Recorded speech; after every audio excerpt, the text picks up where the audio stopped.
Testing, hello.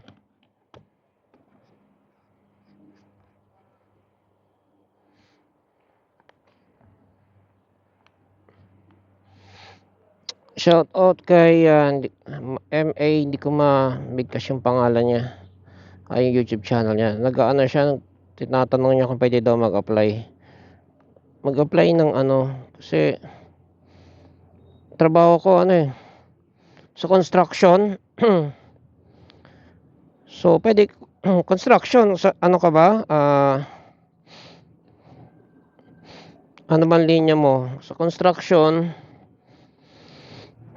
ano ba meron? Labor, mason. Yun ang usually mga may opening labor, mason. Steelman, mga ganon. Meron naghanap sa akin, medyo tagal-tagal na, pero pwede ko siyang kontakin. Tsaka maramihan yung mga hinahanap niya. So, kung marami kailangan niya, tas mag-isa ka lang, hindi mas maigi. Tapos, yung lugar niya sa the last time lang kami nag-usap sa Cavite. Balik. Lugar niya sa Cavite, so, malaman natin. Ikaw, taga saan ka? Willing ka bang mag-migrate? Siyempre, kung saan man yung may opening, doon ka. Paano yung tulugan? Usually, ang may natutulog lang sa site is bodegero. Usually, bodegero ang napapatulog sa site. Kasi babantayan niya yung babantayan niya yung materyales. Tsaka yung mismong site. Madalas may pera doon sa site. Pampasweldo. Hindi naman madalas, minsan pala. Pero kasi ngayon usual practice, pag sweldo saka lang iaabot yung usually sa foreman, saka lang iaabot sa foreman yung pampasweldo. Pag weekend ganyan. Speaking of, singgaling ko na pala si engineer. Oras na 8 o'clock. Hatid ko yung anak ko. Hatid natin si call center.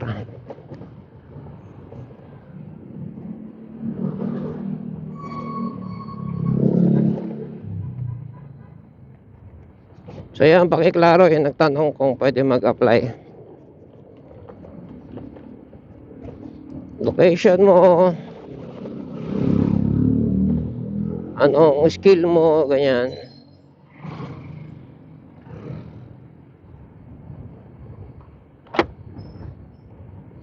Hindi sa kumpanya ko, kundi sa kumpanya na client ko.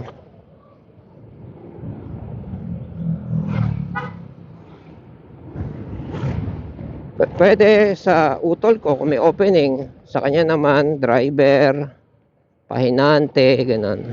Yun, merong merong stay in yun. Huwag ka lang mag-expect ng malaking sweldo. Kasi lang pasor. Although maganda yung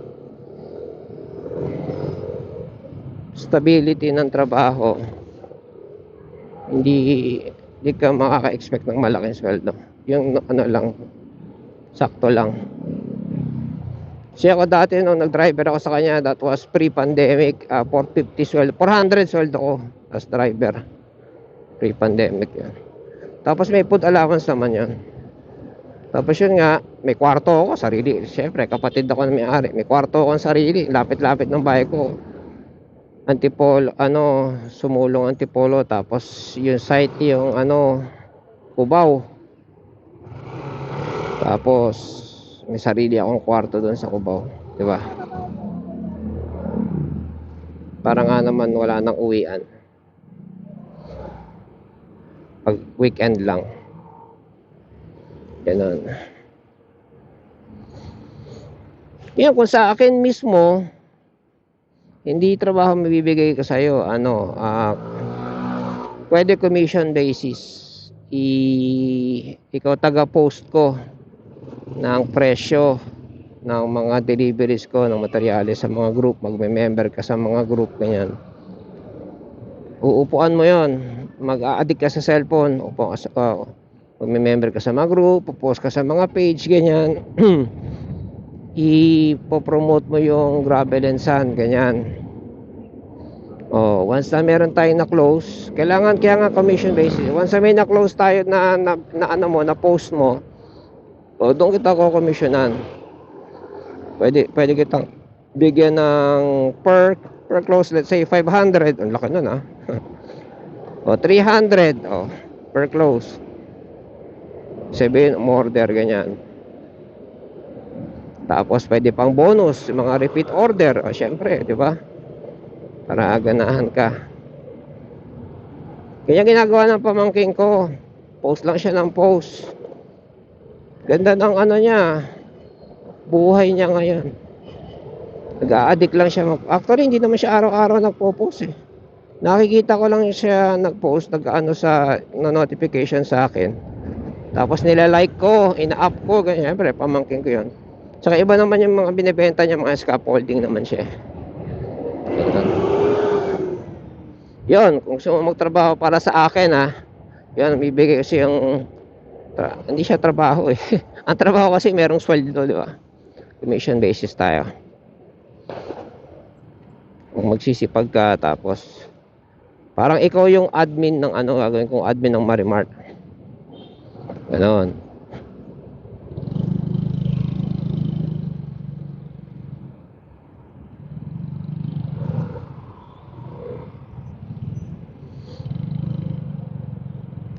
Ang plate number niya, K44. K44, ano kayo sabihin yan? Hindi naman legit yung legit, may may barcode K44. Mga ganyan government yan, di ba? Ang one president, alam ko plate number 1. Tapos senador, kongreso, mga ganun. Ang e-bike pala, ang electric car, electric motorcycle, ang plate number niya pag rehistrado, green. Kasi nga electric. Good for the environment.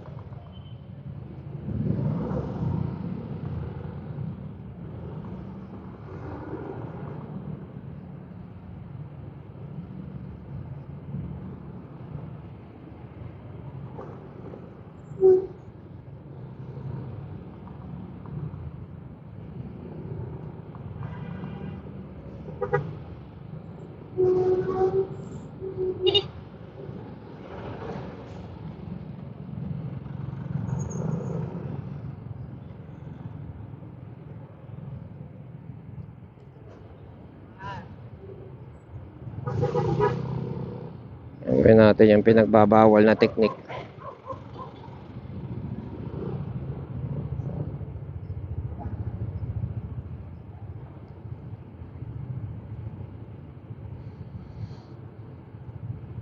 Kumusta kaya yung nilagay ko sa toaster?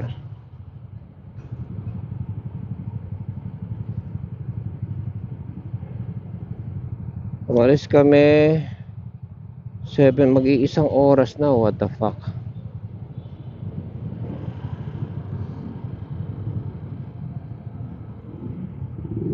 Kaluwag-luwag ako sa oras saka budget. Maglalagay ako ng CCTV sa kusina.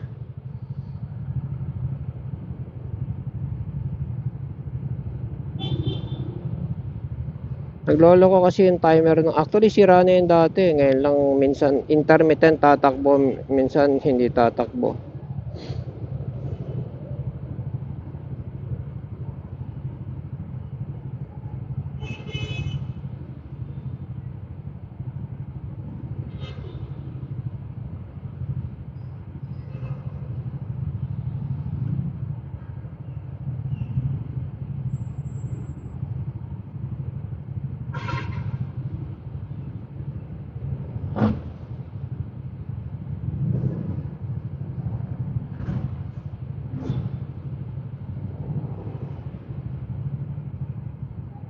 Wala talagang kaamor-amor si teacher magsilbi, especially sa pagkain.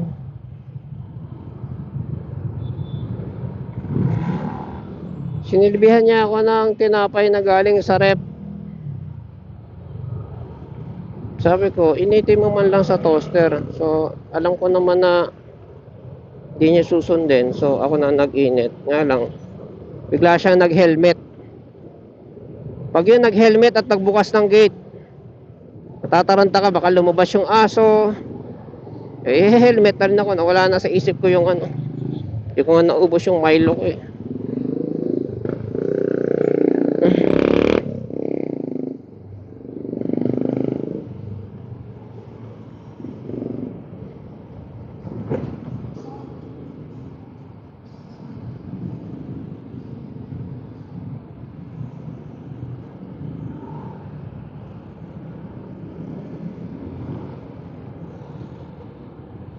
Kano kaya bayad sa ano? Ilang kilometers kami? 20? Hindi.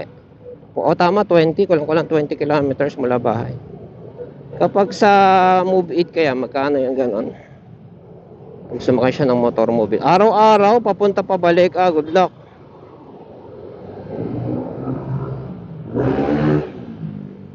Kaya siguro gasolina yung motor na to. Magastos pa rin yung araw-araw. 40 kilometers. Balikan na yan, 40. Sa volts, ilan lang sa volts eh, ang 40. Ilan ba kwenta ko? 7 kilometers lang. 8 volts pala. 8 volts lang .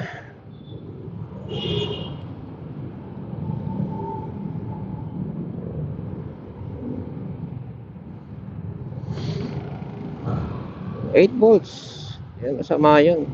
Pag sinarge mo yung 8 volts, 10 amperes. Ang kalkula ko mga 2.5 hours siya magcha-charge.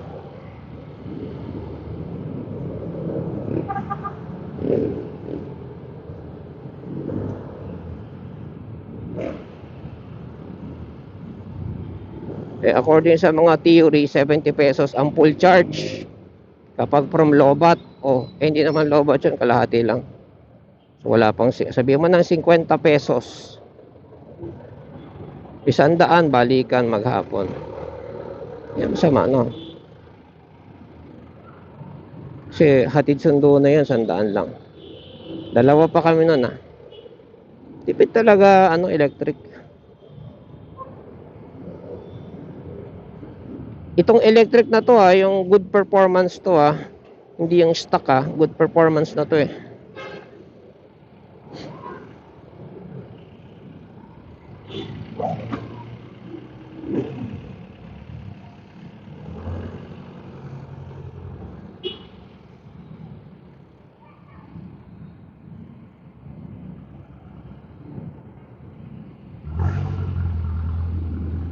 Kung di mas lalong matipid yung mga stock. Ayoko lang mag-stock dahil nasusunog. Dalawang sunog na ako ng stock.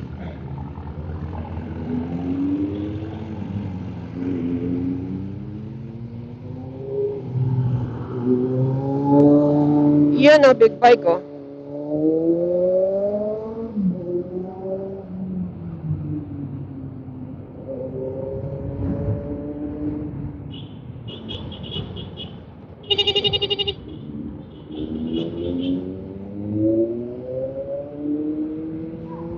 Huli natin big bike, di natin nabutan yan.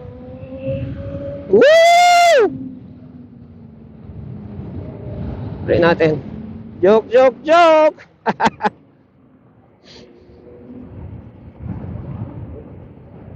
I'm not an idiot.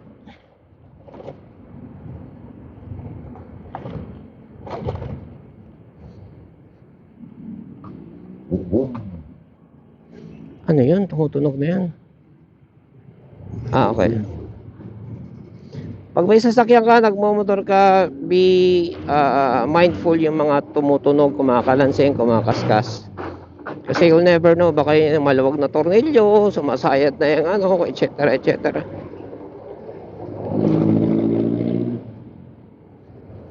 Para hindi ka magtataka kung bigla ka nag-stall o bigla hindi umi-start o bigla nauna yung gulong sa'yo, etc. Nawala ka ng preno, etc. Be mindful of amoy, smell. Katulad doon sa K4, nakaamoy siya ng amoy preno. Amoy preno, sa hindi alam, yun yung mabaho. Lalo na sa mga paahon o palusong, mabaho yun. Amoy sunog. Hindi basta sunog na hindi mo maintindihan. Ang ganda nito, ano to? Ganda At motor siya. Motor ba? Kaliwa pala ako. Kaya tayo magkukwentuhan ha. Tutulin niya itong hayop. Yun siya oh, big bike oh.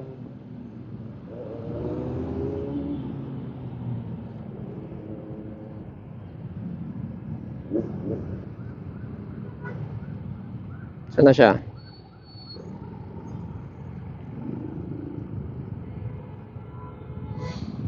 Naisip ko nga kanina, yung minsan yung mga kamote rider na yan, mga umaalis yung walang kain, walang tulog, may hangover, etc. etc.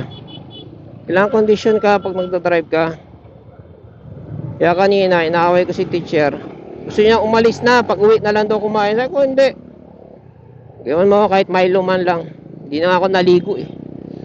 Yung suot ko ngayon, ito pa yung suot ko kahapon, kinatulugan ko. Teka, kalmapas na naman tayo.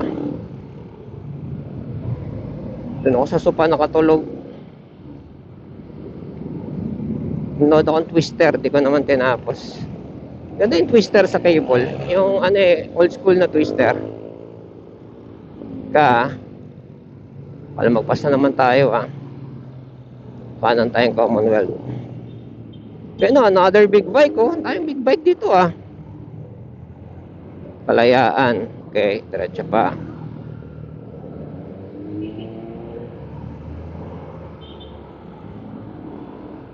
Atid ko man lang yung anak ko. Uwi tayo kagad.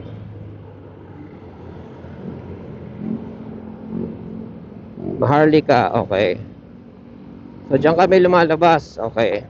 Pagpapasok. Although last day na ngayon. Mamaya dyan ako lalabas, Maharlika, okay. Maharlika, Kalayaan. Tapos ito, Maharlika, kanan na. Okay. Hindi tayo lang magpas. Para mahatid ko pa si call center agent. Yun Commonwealth to. Wag, good job.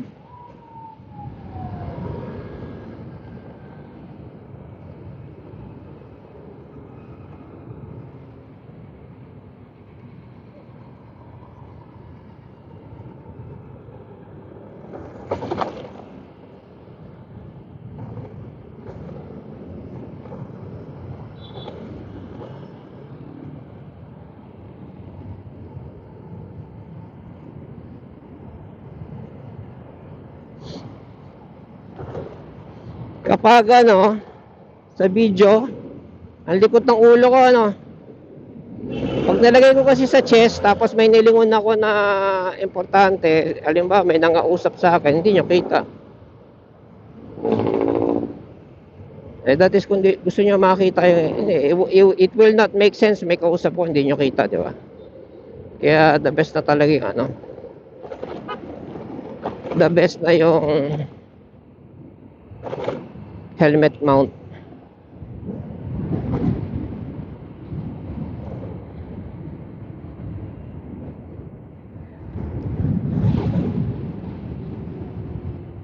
Ganda ng performance nito Alam mo, first time ko na try. Very exhilarating.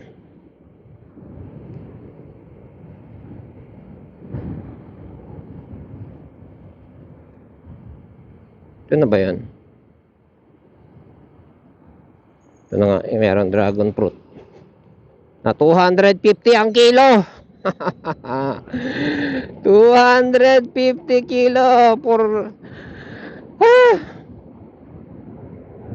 250 ang kilo. Wow. Ano yung airport?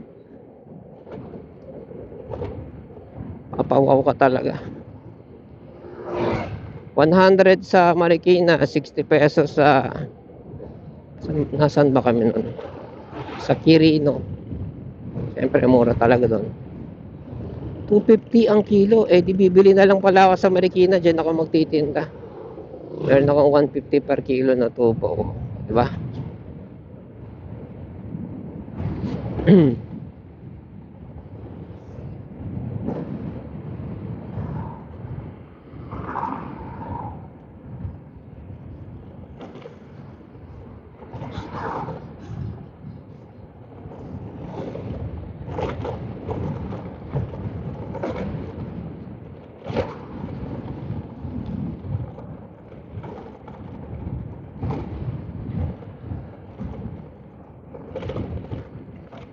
Ito atin-atin lang to habang wala si teacher. Di naman nanonood ng video yung si teacher eh. Sa mga gusto maghanap ng asawa, total yung content ko naman puros kami dalawa lang ni teacher eh na mag-asawa. Pili kayo ng asawa. Okay, lalo na jowa pa lang. Hanap kayo ng ano. Sabay, in fairness kay teacher bago ko sabihin trabaho niya kasi yun ang trabaho ng teacher. Di ba trabaho ng teacher? Oh, mali! 1 to 100, may isa kang mali. Dapa, squat. Baga ng trabaho ng teacher. Wala, may mali ka. Pangit, hindi perfect. Kung kakalimutan yung mali mo hanggang pagtanda mo yung ganun datingan, hindi naman literal, di ba? So, pag in-apply mo yun sa tunay na buhay, especially mag-entrepreneur ka tapos teacher asawa mo, patay kang bata ka.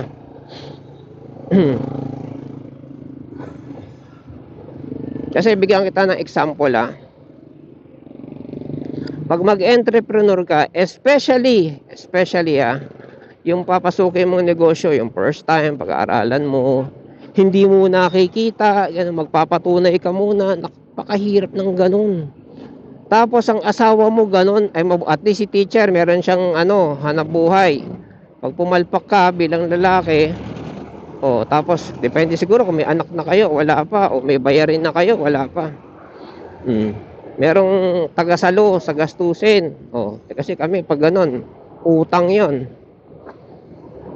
Paano na lang kung hindi na, wala nang hanap buhay kayo parehas, ganun magsalita, diba? Kaya pili ka ng girlfriend o mapapangasawa na marunong kasi napanood ko yun sa movie ba yun? Tama, sa movie. Maraming kapalpakan yung yung lalaki. Actually both sides yun pero yung Amerikano to yung expression ng nung isa mag-encourage, it's okay. Mahilig siyang gumanon. Example natin sa tunay na buhay, kahit movie lang yon. Tulad ako, may iniisip kasi ako ngayon, lalo na yung parating na yung loan ko. Itong iniisip ko, ginawa ko na to hindi ginagawa ko na to. Yung dishwashing namin sa bahay, binili ko sa Shopee yung mixture. Although sa Shopee maraming mga iba-ibang klaseng product doon na magdi-DIY ka. Hindi ko pa natatry lahat kasi kahapon may napanood ako sa YouTube. Ang dami niyang ingredients, mga lagpas 10, 14. Sa dishwashing pero isang drum hinahalo pero nevertheless may ingredients. Okay, ako yung nabili ko sa Shopee, ilan lang yung ingredients. Although pwede kong tapangan yung degreaser, pwede ko yun yung next plan ko tatapangan ko yung degreaser, tatapangan ko yung bubble, matawag doon, yung pampabula, may term sila doon tatapangan ko yun. Hindi pipikitan ko na lang yung sinasabi nila doon sa pag binili ka 450 liters ganun, pipikitan ko na lang yon. Mas dadamihan ko pa kasi kahit hinalo ko na matabang pa rin, malabnaw. Baka it has something to do with the fact na hindi ko kaagad binote, sinalin within 24 hours kasi doon sa direction 24 hours ibote mo na. Baka nag-subside yung yung ingredients na wala na, I don't know. Kasi kalahati pa lang ng container yung nabobote namin. Okay. So bakit importante yung mo na jowa mo na marunong magano? It's okay ganon. Mag-encourage na hindi kasi mabula. Okay, yun yung point. Hindi kasi bula ng joy. Siguro in-expect niya na na maging kasi bula niya isang patak, 'di ba? Hugas ay isang katutak, 'di ba? Ganon in-expect niya. Magkano yung joy? 400. Pag bumili ako ng joy, 400 yun. Yung yung mixture ko 350, 450 depende sa isang container na. Yung malaki yung malaking container, ilang 20 liters na yon. Malaki pa rin tipid mo kahit gamitin mo siya ng pure. Yun ang point ko. Ayan, si teacher Yun nga, palibhasa, teacher siya, correct minus wrong. Pag napansin niya na hindi ka tumbas ng joy, magsasalita na siya na ay bla bla bla bla bla bla bla bla bla bla bla, ayoko gamitin, etc. Lahat ng doubt i-inject niya sa'yo. Sabi niya, ay ginamit ko yan sa aso, hindi naman effective, etc. Ganon. Actually, pinatulang ko niya, binilang ko siya ng joy, tumahimik lang eh. So, kung mag-entrepreneur ka, I think it goes with everything eh, ganon. Kasi siya, pinatulan ko na siya. Okay, no, nag-girlfriend kami, nagde-deliver ako ng hopya. Nagawa kong i-libre yung isang buong tropa niya. Nagde-deliver lang ako ng hopya na. Kasi entrepreneur ako noon, nakamotor ako. Nag-ano ako, meron akong suki ng hopya, ganyan, sasakay ko. Akala ng kapitbahay ko, delivery ako ng shakies eh. Pero hopya yun, hopya, ayan, pang merienda, mga mamon, ganyan. Ganoon kami nung mag-shota pa lang kami. Tapos, napunta ako sa construction, yung ate ko, ano ako ng construction niya. Tawag nun, taga-deliver, escort, ganyan. Ganyan kami nagkakilala.